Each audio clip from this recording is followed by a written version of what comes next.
సమ్మెకు అన్ని ట్రేడ్ యూనియన్లు కలిసి వచ్చినందుకు మరి ఏఐటీసీ తరఫున ధన్యవాదాలు తెలియజేస్తున్నాం.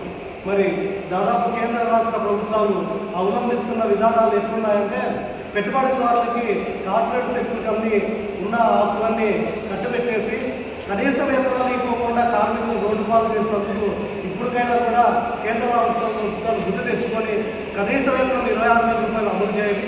మరి అట్లే కేంద్ర రాష్ట్ర ప్రభుత్వాలు అవలంబిస్తున్న విధానాలు ప్రైవేటీకరణ వెంటనే నిలుపుదల చేయాలి.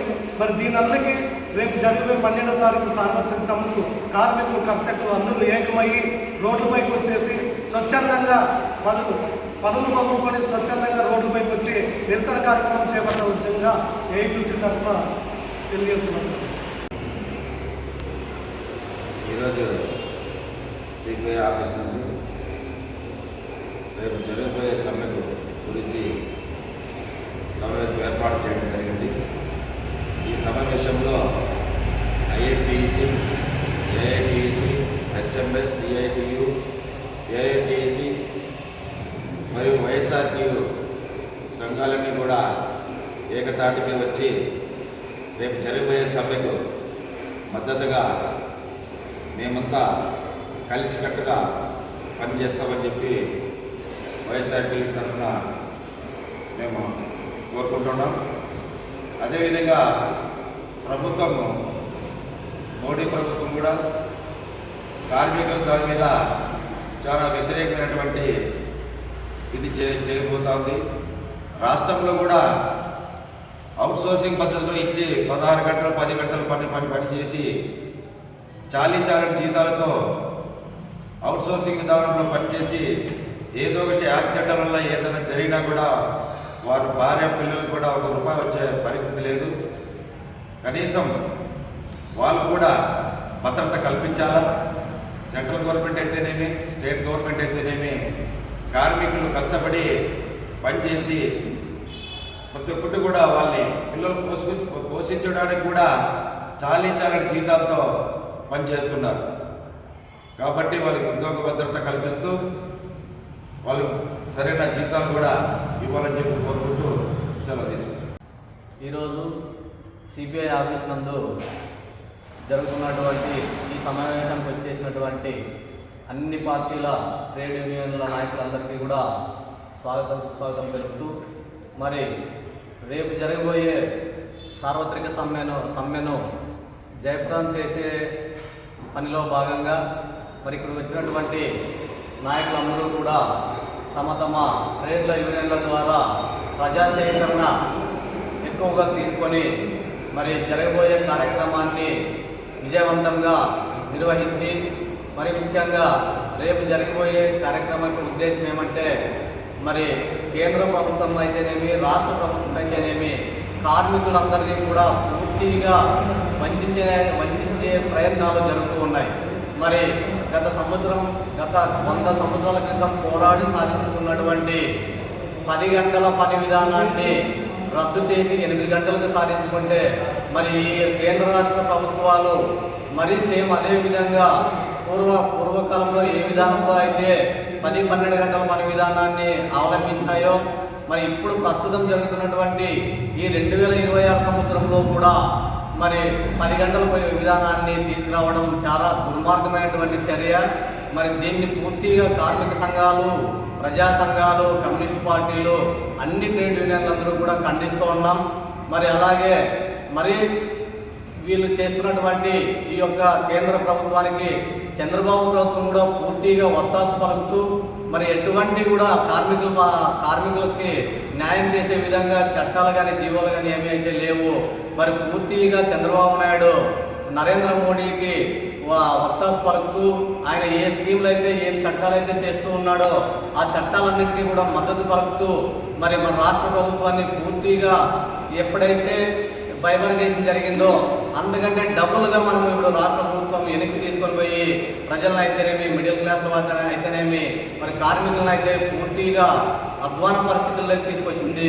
మరి వీళ్ళిద్దరికీ కూడా మరి కార్మికుల యొక్క ఐక్యత, కార్మిక సంఘాల యొక్క బలం ఏ విధంగా ఉంటుందనేది మనం రేపు జరగబోయే 12వ తేదీ కార్మికుల సమ్మెను జయప్రదం చేసేదాన్ని బట్టి ఉంటుంది. కాబట్టి మరి ఇక్కడ వచ్చినటువంటి నాయకులు అందరూ కూడా రేపు జరిగిపోయే కార్యక్రమానికి ప్రజలు మెయిన్గా మన ఉద్దేశం కాన్సెప్ట్ ఏమంటే ప్రజలను భారీగా తరలించి ధర్నా రాస్తారోకో విషయాల్లో ఎప్పుడైతే ఘన విజయం సాధిస్తామో ఆటోమేటిక్గా రాష్ట్ర ప్రభుత్వం అయితేనేమి కేంద్ర ప్రభుత్వం అయితేనేమి కొంతవరకు ఒక అడుగు వెనక్కి వేసేదానికి అవకాశం ఉంటుందే తప్ప మరి ఖచ్చితంగా ఇప్పుడు వచ్చినటువంటి నాయకులు మేము అందరికీ కూడా ఈ అవకాశం ఇచ్చినందుకు కృతజ్ఞతలు ధన్యవాదాలు తెలుపుకుంటున్నాను.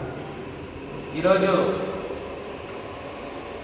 సిపిఐ కార్యాలయంలో ఏఐటీయూసీ ఆధ్వర్యంలో నిర్వహించినటువంటి సమావేశానికి వైఎస్ఆర్ కాంగ్రెస్ పార్టీ తరఫున హాజరు కావడం జరిగింది, ట్రేడ్ యూనియన్ తరఫున. అయితే ఈ యొక్క దేశవ్యాప్తంగా రేపు ఫిబ్రవరి 12వ తేదీన దేశవ్యాప్తంగా సార్వత్రిక సమ్మె జరుగుతుంది. ఈ సమ్మె ఎందుకోసం జరుగుతుందంటే దేశవ్యాప్తంగా ఉన్నటువంటి కార్మికులందరి యొక్క చట్టాలలో ఈరోజు కేంద్ర ప్రభుత్వం జోక్యం చేసుకొని వారి యొక్క హక్కులను కాలరాసే విధంగా వారికి ఇష్టం వచ్చినటువంటి ప్రైవేట్ కంపెనీలకు కార్పొరేట్ కంపెనీలకు వత్తాసు పలికే విధంగా చట్టాలను ఈరోజు తీసుకొని వచ్చి రైతులకు మరియు కార్మికులకు కర్షకులకు అందరూ కూడా అన్యాయం చేసే దిశగా కేంద్ర ప్రభుత్వం చూస్తుంది. వీటన్నింటినీ కూడా వ్యతిరేకిస్తూ రేపు దేశవ్యాప్తంగా సమ్మెను ఏఐటీయూసీ, సిఐటియు, ఐఎఫ్టియు మరియు వైఎస్ఆర్ టియు మరియు ఇలా అనేకమైనటువంటి కార్మిక సంఘాలు దాదాపుగా దేశంలో ఉన్నటువంటి అన్ని కార్మిక సంఘాలు కూడా ఏకతాటిపైకి వచ్చి దేశవ్యాప్త సమ్మెకు పిలుపునివ్వడం జరిగింది. ప్రజలందరూ కూడా గమనించాల్సినటువంటి విషయం ఏమంటే ఈరోజు మనం చూస్తున్నాం అనేకమైనటువంటి ప్రజా వ్యతిరేక విధానాలను తీసుకొని వచ్చి దేశవ్యాప్తంగా కూడా ఏ విధంగా కేంద్ర ప్రభుత్వంలో ఉన్నటువంటి నరేంద్ర మోడీ ప్రభుత్వం ఏ విధంగా అవలంబిస్తున్నటువంటి విషయం మనందరం కూడా తెలిసినటువంటిదే. ఇప్పుడు కార్మిక విషయాల్లోకి వస్తే కనీసమైనటువంటి కార్మికులకు రావాల్సినటువంటి హక్కులను కాలు రాస్తుంది. వేతనాలు అయితేనేమి మరియు వారికి కావాల్సినటువంటి బెనిఫిట్స్ అయితేమి వారికి ప్రమాద బీమాలు అయినవి ఇలా అనేకమైనటువంటి యొక్క దానిని కూడా ఈరోజు పూర్తిగా తొంగలో తొక్కేసి కేవలం చట్టాలన్నింటినీ కూడా కార్మికులు సాధించినటువంటి చట్టాలన్నింటినీ కూడా పక్కన దోసేసి వారికి ఇష్టమైనటువంటి చట్టాలను మాత్రమే ఈరోజు పెట్టుకొని మన పైన ఒక విధంగా మనకు అనగు దక్కాలనేటువంటి విషయం చూస్తున్నారు. కాబట్టి దీన్ని అన్నింటినీ కూడా మనము గమనించి రేపు దేశవ్యాప్తంగా జరిగేటువంటి సమ్మెలో విద్యార్థులు అయితేనేమి, యువత అయితేనేమి, కార్మికులు, ప్రజలు మరియు ఉద్యోగస్తులు, అదేవిధంగా ప్రభుత్వ ప్రైవేట్ రంగంలో పనిచేసినటువంటి ఉద్యోగస్తులు, కార్మికులందరూ స్వచ్ఛందంగా పాల్గొని రేపు గుంతకల్ పట్టణంలో భగత్ సింగ్ విగ్రహం దగ్గర నుంచి ర్యాలీగా మొదలయ్యి ఎన్టీఆర్ విగ్రహం వరకు భారీ స్థాయిలో కూడా అన్ని యూనియన్లు కలుపుకొని భారీ స్థాయిలో ఒక ర్యాలీ నిర్వహించి నిరసన కార్యక్రమాన్ని దేశానికి, రాష్ట్ర ప్రభుత్వానికి, కేంద్ర ప్రభుత్వానికి తెలిసే విధంగా నిర్వహించడం జరుగుతుంది. కనుక అందరూ కూడా ప్రతి ఒక్కరు కూడా ఈ యొక్క సమ్మెలో పాల్గొని విజయవంతం చేయాల్సిందిగా ప్రతి ఒక్కరికి పేరు పేరున కోరుకుంటూ ఈ అవకాశం ఇచ్చినటువంటి పెద్దలందరూ కూడా ధన్యవాదాలు తెలుస్తున్నాం. ఈరోజు ఏఐటీసీ ఆఫీస్లో వైఎస్ఆర్టీసీ, ఐఎఫ్టియు, ఐఎన్టీయూసీ నాయకుల సమావేశం ఏర్పాటు చేసుకోవడం జరిగింది. ప్రధానంగా రేపు దేశవ్యాప్తంగా జరుగుతున్నటువంటి సార్వత్రిక సమ్మెకు అన్ని ప్రజా సంఘాలు, అన్ని ఉద్యోగ సంఘాలు, ఉపాధ్యాయ సంఘాలు ఈ కార్యక్రమంలో పాల్గొని విజయవంతం చేయాలనే ప్రధాన ఉద్దేశంతో ఈ సమావేశం ఏర్పాటు చేసుకున్నాం. ప్రధానంగా బీజేపీ ప్రభుత్వం వచ్చిన తర్వాత 44 కార్మిక చట్టాలను 4 కోళ్లుగా కుదించడం జరిగింది. తద్వారా కార్మికులకు గతంలో 8 గంటల పని విధానం ఉండేది. ఈరోజు 12 గంటల పని విధానాన్ని తీసుకొని వచ్చే ప్రయత్నం బీజేపీ ప్రభుత్వం చేస్తుంది.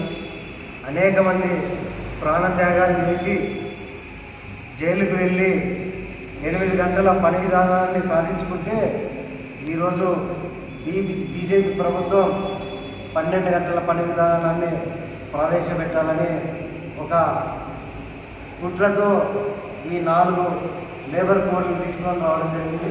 అలాగే కనీస వేతనం కూడా అందే పరిస్థితి కనిపించడం లేదు కార్మికులకు. అలాగే ఉద్యోగ భద్రత కూడా వీళ్ళకు కరువైపోయింది. ఇలా సామాజిక భద్రత, ఉద్యోగ భద్రత, ఇలా అనేకమైనటువంటి అంశాలు ఇందులో ఉన్నాయి. కాబట్టి మేము ముందు నుంచి వామపక్షాలను వివిధ కలిసి వచ్చే ప్రజా సంఘాలను కలుపుకొని ఈ సమ్మెలు, ధర్నాలు, రాస్తారోకలు చేశాం.